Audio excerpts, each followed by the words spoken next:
4000 ans d'histoire. Une chronique historique hebdomadaire tous les lundis à 16h30, rediffusée vers 20h.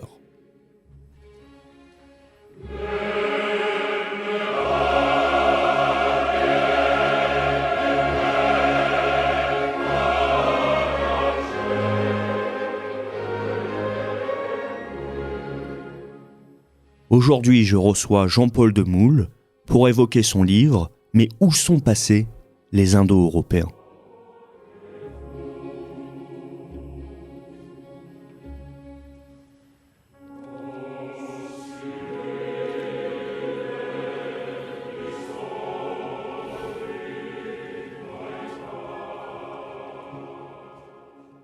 Alors bonjour, je reçois aujourd'hui monsieur Jean-Paul Demoule pour parler de son livre « Mais où sont passés les Indo-Européens ? Le mythe d'origine de l'Occident », paru en 2014.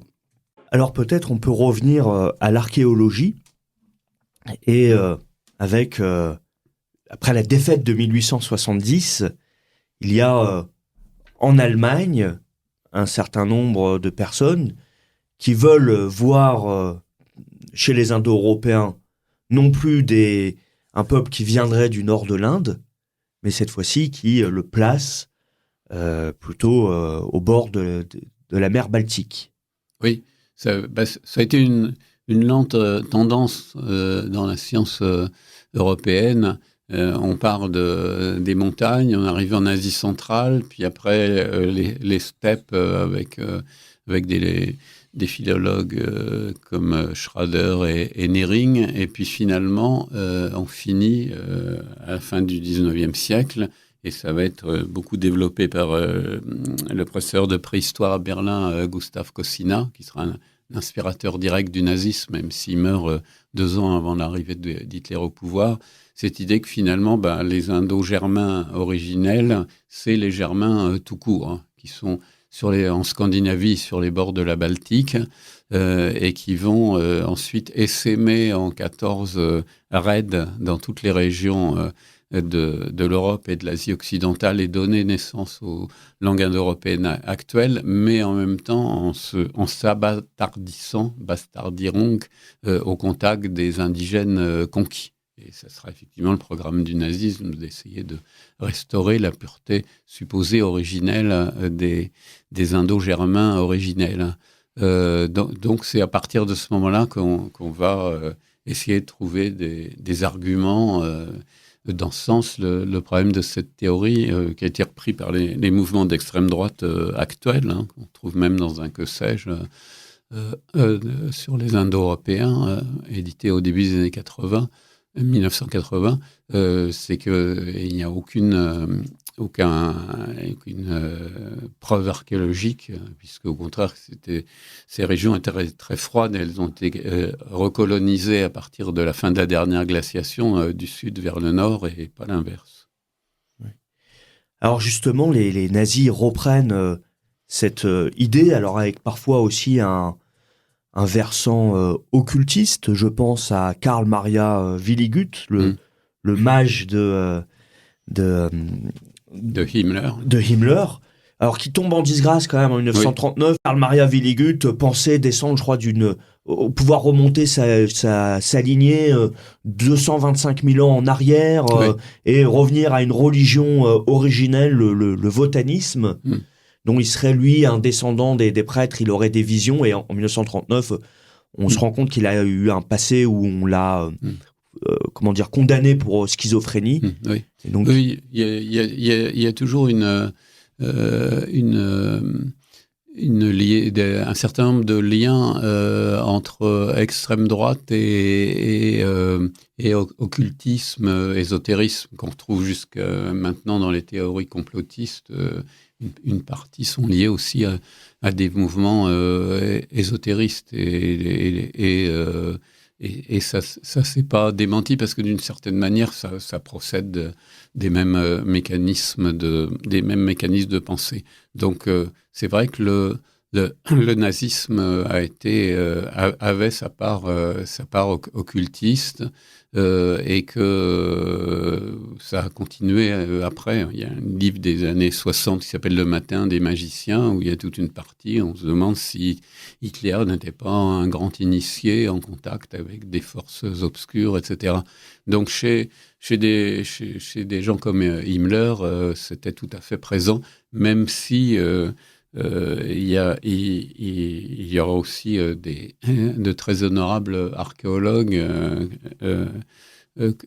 qui feront partie de la SS, qui feront des fouilles plutôt bien faites et qui réussiront à s'en sortir après la guerre, comme Herbert Jan Kuhn, par exemple, qui était le responsable du service archéologique de la SS.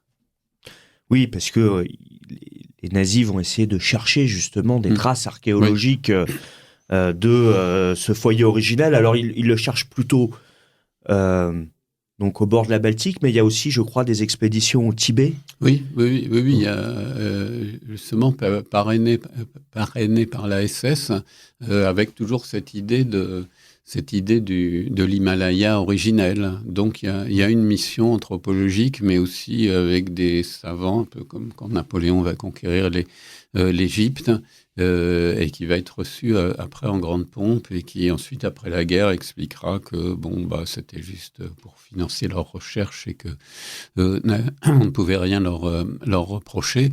Donc il y aura cette idée. Et il y avait de toute façon chez les nazis deux conceptions différentes. Les uns autour de Himmler pensaient que effectivement les Indo-Germains venaient bien de Germanie, mais des gens comme Hitler, paradoxalement, qui était formé dans une école des beaux-arts, etc., lui disait lui-même qu'il ne fallait pas exagérer, les Germains c'était des sauvages par rapport aux Grecs, et qu'il ne fallait pas trop s'encombrer de ce genre de théorie. Oui. Alors les archéologues s'en sortent. En revanche, il y a ceux qui ont collaboré directement avec les crimes du nazisme, qui sont les anthropologues, notamment en Allemagne et même en France. Est-ce que vous pouvez nous en dire deux mots de la collaboration des anthropologues? Il y a eu effectivement en France la tradition, à cause de l'école de Broca, de mesure des crânes était très forte, et on a continué à parler de race scientifique jusque dans les années 1980. Il y avait que sais-je de Henri-Victor Valois sur les races qui était constamment réédité. Alors Valois, lui, quand il s'exprime dans la revue L'Anthropologie, le bulletin de l'anthropologie de la Société d'anthropologie de Paris, est assez prudent, donc il collaborera pas trop, mais il récupérera quand même la chaire du muséum dont avait été exclu Paul Rivet, qui était jugé trop à gauche, et il fera régulièrement des comptes rendus louangeux des travaux des anthropologues allemands. Mais c'est plutôt une collaboration intellectuelle, encore que effectivement il récupère cette chaire sous le régime de Vichy. Il y a des gens qui vont plus s'impliquer et effectivement qui délivreront des certificats d'arianité, de non-judéité, comme Georges Montandon, René Martial. Oui, exactement, oui.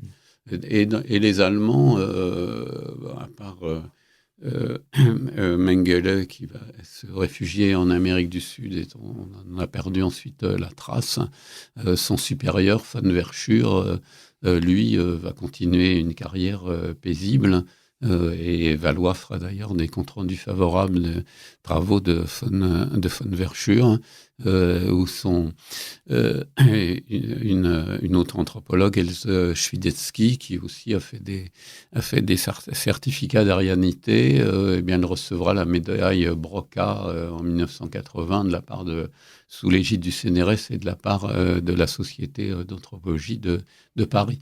Donc il n'y a jamais eu vraiment Il y a des anthropologues, au sens anthropologie physique, pas au sens ethnologie. Il y a des anthropologues, on dit anthropologie biologique maintenant, qui ont fait des critiques justement de l'anthropologie, mais ça a été plutôt latéral. C'était le cas de Jean-Pierre Bocquet-Apple, par exemple, en France, et il y en a eu aussi en Allemagne, mais c'était plutôt marginal. Il n'y a jamais eu de grande remise en cause.